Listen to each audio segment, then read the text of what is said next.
Hello and welcome to Justice. I'm Judge Jeanine Pirro. Thanks for being with us. Tonight, the IRS, Sebelius, Benghazi, and the power grid.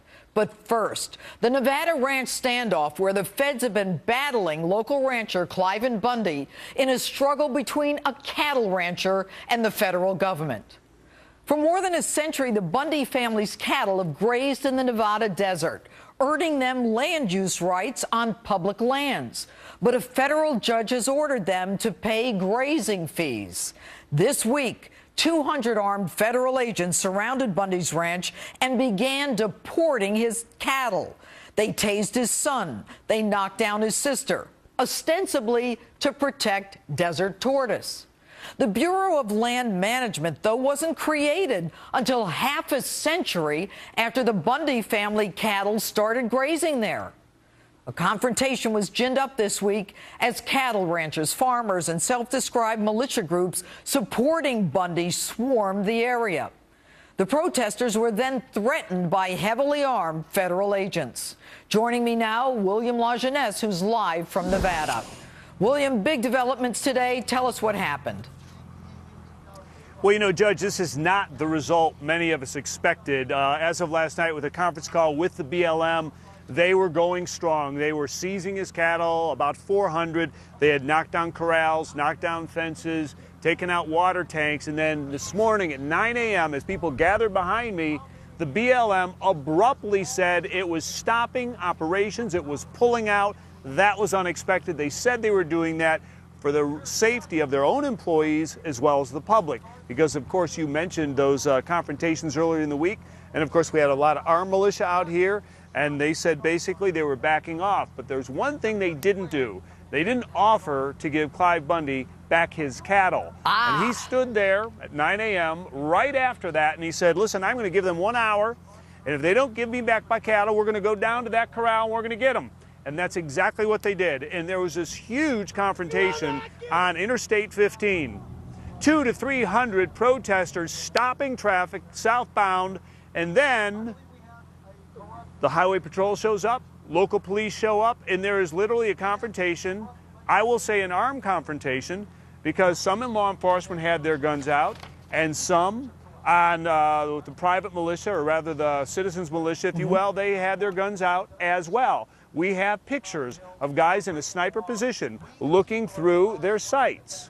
Well, I'm not making it up, okay? You know, William, it seems that both sides were heavily armed. And, you know, for the feds to back off what they originally said, and I'm going to read a statement that they issued today. They say, today we announce the decision to conclude the cattle gather because of our grave concern about the safety of employees and members of the public. And they talk about safety being their #1 priority and escalating tensions. But, you know, William, I have to ask you a more direct question.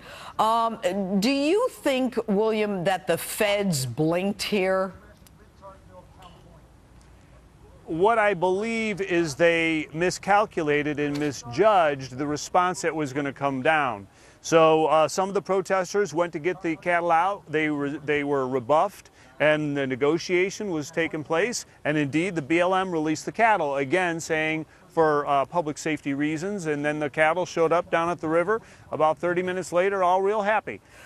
So blinked, I'm not sure. They probably did it, and it was probably a very prudent decision on their behalf that they did. Right, and you can see the cows coming home there on our screen, William. But reports are that some of the cattle actually died. Is that true? I don't know that for a fact. I know that I got that secondhand, that, you know, when you're being herded up, and I think you're going to talk to Scott momentarily, he is a rancher, that when you have helicopters rounding up cattle during calving season and separating the females from the children, if you will, that it can be rather stressful on them. And I was told that some died, but I'm not personally aware of that. Yeah, interesting. You say the females and the children, but let me try to get to what the core of this is. Is this really about tortoises, William?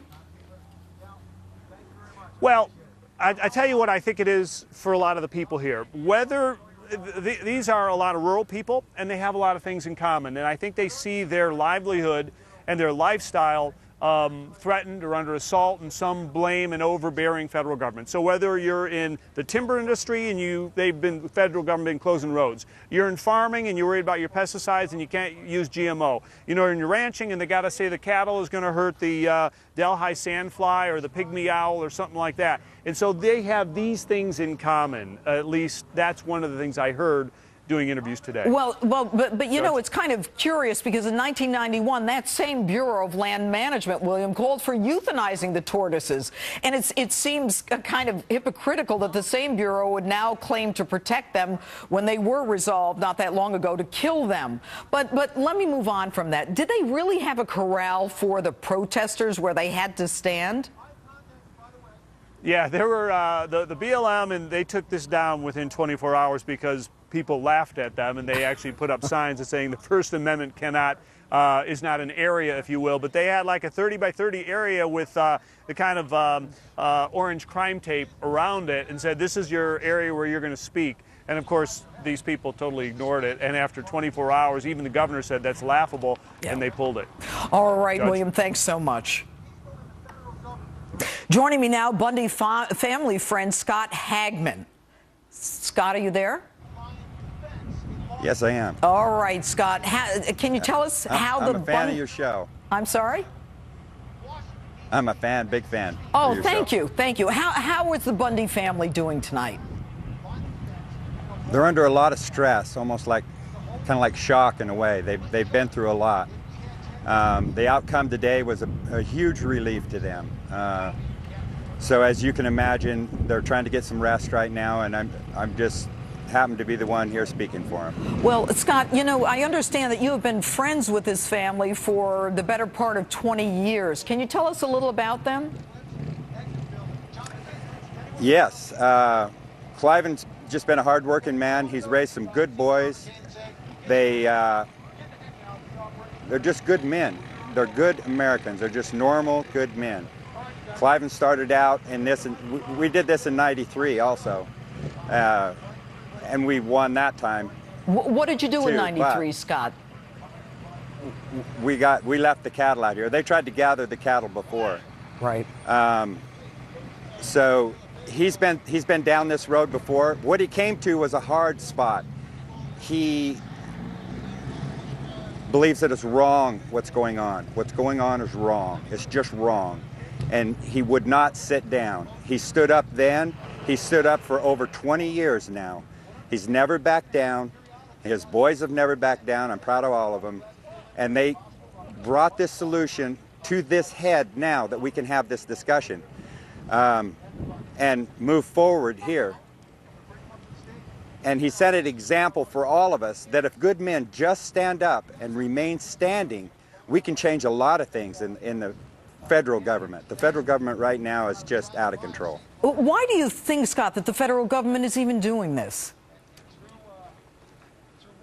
There could be a lot of political reasons, and absolute power corrupts absolutely. When the people in these boards, they're untouchable. They work for the government.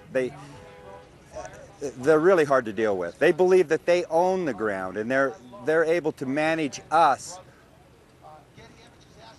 for the best result of their ground. It's not the public's ground anymore. It becomes their ground, and it just gets out of control. Well, the whole introduction of the turtles and everything was just ridiculous. Well, I don't know if you heard me earlier, but in 1991, the Bureau of Land Management said we need to kill them all. And now it's an excuse to get these cattle off the land. But is Cliven Bundy seen as a hero there now? Yes, he is. He should be a hero to everyone. He's a common man who stood up, stood for what was right, and never sat down. And he believes what he's doing is right, and he's moving forward. And you know, he has to feel good about the fact that so many people just picked up and went out there. And, you know, it's not good that you've got the feds who are heavily armed and the militia or the Friends or the ranchers heavily armed, literally snipers aiming at each other. But he has to get a sense that, you know, there's a certain part of America that agrees in the hard work of the men and women who are cattle ranchers and farmers and the people who have, you know, grazed, had their cattle graze on the land for centuries. Yes, you know, as Ammon said, Cliven's son, Ammon said, can you believe, he asked me, can you believe that we were staring down assault rifles from our federal BLM land people? We were literally staring down assault rifles. And we moved forward on them and pressed them in order to make them come to a different conclusion. So last question very quickly. Scott, what's next for the Bundy family? I hope they get some good rest. I know that there's a lot of people out there praying for them.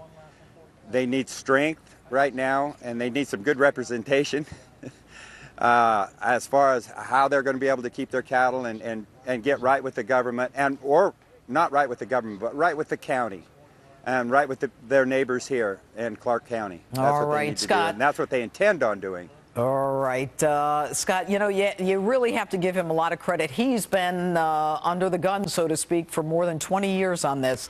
Scott, thanks so much for being with us tonight. Thank you. All right. And coming up, the learned Lois Lerner held in contempt.